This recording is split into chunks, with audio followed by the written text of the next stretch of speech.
2월 1일 월요일입니다. 새벽기도 시간에 하나님께서 우리에게 주시는 말씀은 마가복음 1장 35절에서 45절 말씀입니다. 제가 봉독하도록 하겠습니다.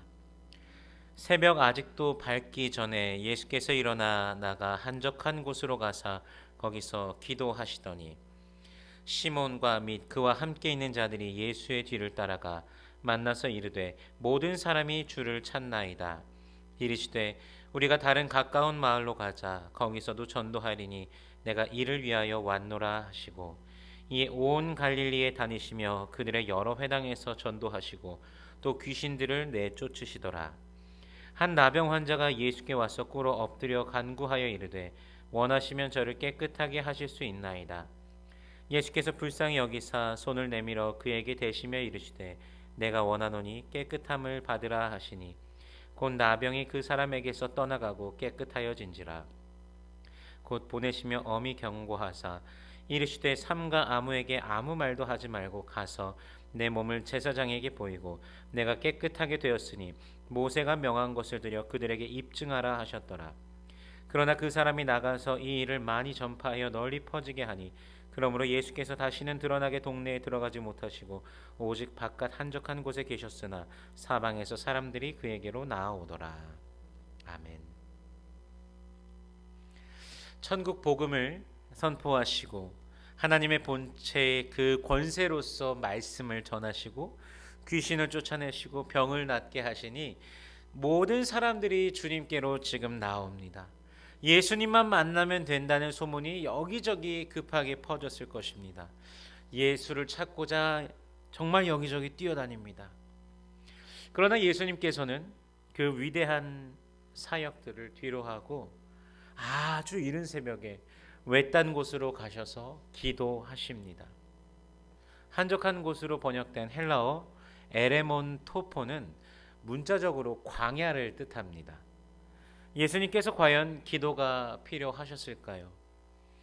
성부 하나님과의 깊은 교제 가운데 오히려 그가 더욱 나아가며 무엇보다도 이른 시간인 새벽 다른 모든 것을 뒤로하고 또 기도하셨다는 것은 우리에게 참 많은 시사점을 줍니다.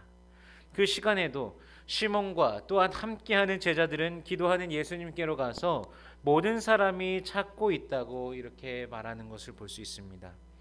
제자들은 이제껏 본 적 없는 놀라운 일들이 일어남과 함께 모든 사람이 몰려오는 것을 보면서 대중적인 인기에 즐거워했던 것 같습니다. 하지만 예수님은 지금 정확한 방향성을 가지고 계십니다. 어제는 가버나움에서 사역하셨던 예수님께서 다른 가까운 마을로 발걸음을 돌리십니다. 그리고 가까운 마을로 가자고 하십니다. 그 이유는 전도하시기 위해 복음을 전하시기 위해서입니다. 이에 온 갈릴리를 다니시며 여러 회당에서 전도하시고 귀신들을 내쫓으십니다. 오늘 본문은 복음이 전달되는 곳, 예수 그리스도가 선포되는 곳에서 귀신이 쫓아나게 됨을 말씀하십니다. 하나님 나라는 온전한 하나님의 통치 속에 사단의 세력이 자리를 잃고 쫓겨나는 바로 그런 곳입니다. 그렇게 예수님께서 다니시는 곳에서는 귀신이 벌벌 떨며 쫓겨날 수밖에 없는 것입니다. 본문은 계속해서 예수님께서 나병 환자를 고치시는 장면으로 전환을 합니다. 나병 환자는 무리를 뚫고 와서 예수님께 와서 꿇어 엎드려 원하시면 저를 깨끗하게 하실 수 있나이다 라고 말하며 예수님은 그를 불쌍히 여기시사 손을 내밀어 그에게 다가가 손대시며 내가 원하노니 깨끗함을 받으라 하십니다. 성경은 나병이 그에게서 떠나가고 깨끗하여진지라 라고 말씀하십니다. 다른 병의 경우에는 병이 떠나갔다, 나았다, 치유되었다의 관점으로 표현되지만 오늘의 나병 환자에게는 깨끗하여진지라라는 표현이 추가되어 있습니다. 그의 살이 깨끗하여졌으니 이제 그렇게 표현되었을 것입니다.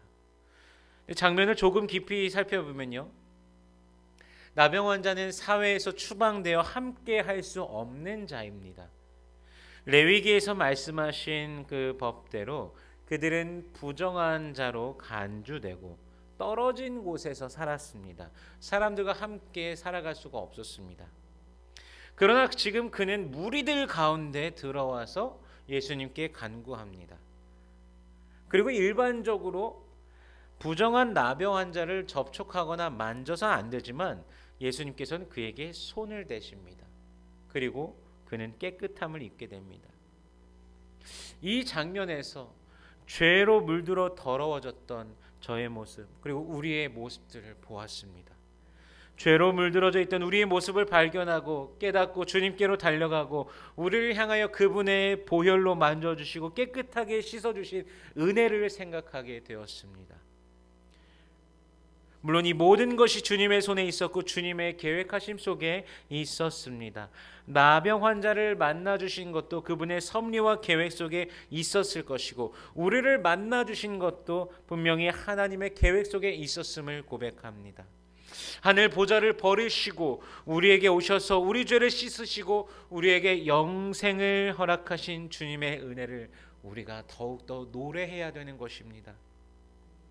예수님께서는요, 나병 환자에게 아무에게도 알리지 말고 제사장들에게 가서 몸을 보이고 모세가 명한 것을 들여서 입증하라고 하십니다. 그런데 나병 환자가 아무 말도 하지 않을 수 있었을까요? 그럴 수 없었습니다. 나병이 나았는데 자신의 삶을 옥죄어오고 부정하게 만들고 사람들에게 가까이 하지 못하게끔 하는 그 나병이 사라졌는데 깨끗해졌는데 그 기쁨을 얻지 말하지 않을 수가 있겠습니까? 여러분, 우리는 깨끗함을 입은 자들입니다. 그리스도 예수의 보혈로 깨끗함을 입은 자들입니다. 믿음의 눈으로 여러분을 보시고 여러분의 또한 마음을 보시기 바랍니다. 혹시 여전히 죄로 덮여 계십니까? 깨끗함이 보이십니까? 오직 예수의 이름의 능력이 있습니다. 우리에게 죄가 묻어 있는 것이 보이시거든 예수의 이름에 의지하여서 예수님 보혈에 의지하면서 회개하며 씻으시길 바랍니다. 그리고 오늘 누군가를 만날 때 천연덕스럽게 예수님 만났니? 하고 이렇게 물어보시면서 응 만났어 이러면 하나님께 영광, 하나님께 영광, 하나님께 영광, 날 사랑하신 주님 이렇게 찬양하시고 예수님 만났니? 난 몰라. 그러면 복음에 대해서 들어봤어? 복음이란 예수님께서 우리의 죄를 대신하여 십자가에 못 박혀 죽으시고 부활하셨다는 거야. 이 복음을 믿으면 구원받을 수 있어. 그렇게 하면서 또 복음을 또 전하는 기회도 되시길 바랍니다. 여러분의 오늘 하루가 그리스도 예수 안에서 죄 사함을 입은 감격, 천국을 소유한 감격이 넘치는 그런 하루가 되시기를 주님의 이름으로 축원합니다.